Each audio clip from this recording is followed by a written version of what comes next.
कर्नाटकमधील हंपी या ठिकाणी असलेले विरूपाक्ष मंदिर हे तुंगभद्रा नदीच्या दक्षिण तीरावर हेमकूट टेकड्यांच्या पायथ्याशी वसले आहे. हे मंदिर भगवान शंकराच्या विरूपाक्ष रूपाला तसेच विरूपाक्ष यांची पत्नी पंपादेवी यांना समर्पित आहे.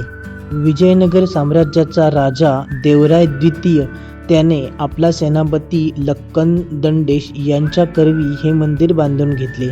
विरूपाक्ष मंदिराच्या बाबतीत सालू मंडपामधील एक लहान कल्पकतेने तयार केलेले छिद्र हे पिन होल किंवा अपर्चर म्हणून काम करते. जेव्हा गोपुरावर प्रकाश पडतो तेव्हा तो सालू मंडपातील छिद्रातून जातो आणि समोरच्या भिंतीवर उलटी सावली टाकतो. कॅमेरा ॲबॅक्यूस प्रभावाचे हे एक उत्तम उदाहरण आहे. हे बघा, हेच ते छिद्र आहे आणि त्याची पडणारी सावली तुम्हाला मी दाखवत आहे. ही बघा उलटी सावली आपल्याला दिसत आहे. उलटी पडणारी जी सावली आहे ना, तेच या मंदिराचे खूप खास असे रहस्य आणि वैशिष्ट्य आहे.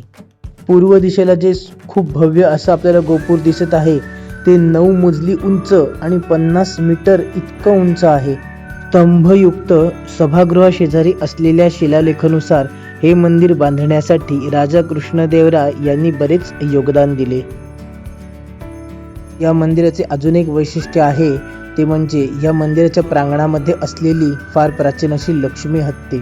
मी देखील या लक्ष्मी हत्तीला पैसा दिला आणि आशीर्वाद घेतला. हे बघा, आशीर्वाद घेतोय आणि आता मी बाहेर परत येत आहे.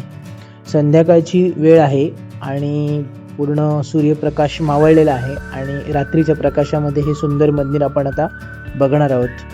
संध्याकाळ झाली तरी लोकांची वर्दळ ह्या मंदिरामध्ये खूप होती. बरेच परदेशी पर्यटक देखील दिसत होते. समोरच एक नंदी मंडप आहे आणि त्याच्यामध्ये वैशिष्ट्य म्हणजे 3 नंदी आपल्याला बघायला मिळतील आणि त्या नंदींना स्वतंत्र नंदी मंडप आहे. खूप कोरीव आणि सुंदर असा नंदी मंडप आहे. आता आपण पूर्ण मुख्य गाभाऱ्यामध्ये जाऊन शिवलिंगाचे दर्शन घेणार आहोत. शिवलिंगाचं जिथे दर्शन घेणार तिथे कॅमेरा अलाउड नाहीये. या मंदिराचे दुसरे नाव पंपापथी असे आहे. मंदिराच्या भिंतींवर असलेल्या शिलालेखानुसार हे मंदिर 7व्या शतकात बांधले आहे. चालुक्य व होयसाळ सम्राटांनीही मंदिर उभारणीत योगदान दिले आहे. हे मंदिर 160 फूट उंच आहे. पूर्वेकडील 50 मीटर उंच गोपूर व रंगमंडप सगळ्यात प्रसिद्ध शासक राजा कृष्णदेवराय यांच्या कारकिर्दीत 1510 साली बांधण्यात आला.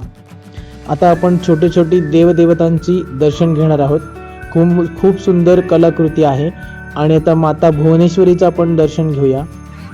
त्याच्यावरती देखील खूप सुंदर कोरीव काम आहे आणि गजांत लक्ष्मीचे सुंदर शिल्प आपल्याला बघायला मिळेल. रंगमंडपाच्या उंच छतावर भरजरी नक्षीकाम असलेल्या आयताकृती पट्ट्यांमध्ये भित्तिचित्रे रेखाटली आहेत.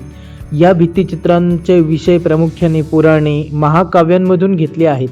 त्यामध्ये शिवाचे अवतार जसे की काम, दहन मूर्ती व त्रिपुरारी, गिरिजा व शिवाचा विवाह, विष्णूचे दशावतार, दशदिक्पाल म्हणजे 10 दिशांचे रक्षक, तसेच द्रौपदीशी विवाह करण्यासाठी अर्जुनाने मत्स्य यंत्राचा बाण मारण्याचे प्रसिद्ध दृश्यांचा समावेश आहे.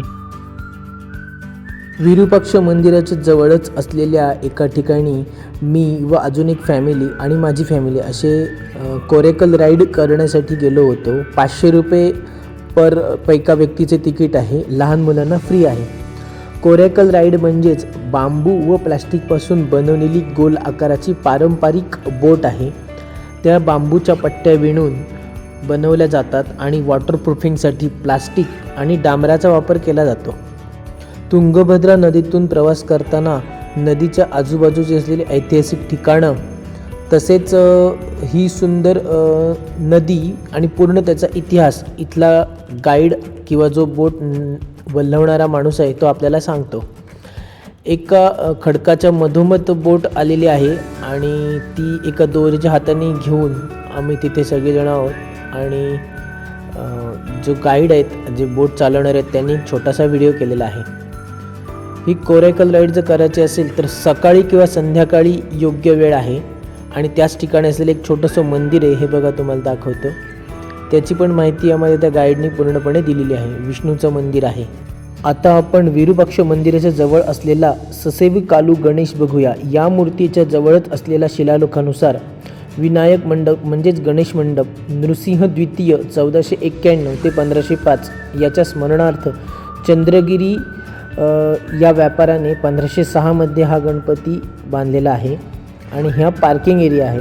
आणि आता आपण कडेलू काळू गणेश बघूया.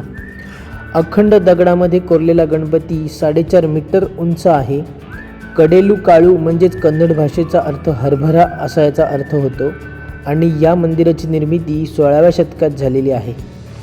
खूप प्रचंड भव्य आणि मोठा असा हा गणपती आहे. गाभाऱ्यातून गेल्यानंतर आपण पूर्ण गणपती बाप्पाला प्रदक्षिणा घालू शकतो. तसेच या गणपतीचे मंदिर देखील सुंदर खांबांचे आहे आणि त्याच्यावरती रामायण महाभारतातील कथा त्या खांबांवर कोरल्या आहेत.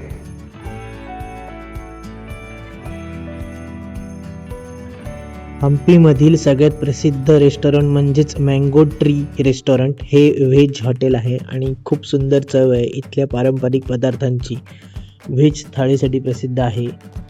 जर तुम्ही हम्पीमध्ये आलात तर ह्या हॉटेलमध्ये नक्की एकदा व्हिजिट करा आणि हे कमलापूरमध्येच आहे. सदरचा व्हिडिओ आवडल्यास लाईक, शेअर आणि चॅनलला सबस्क्राईब करा. Bye bye.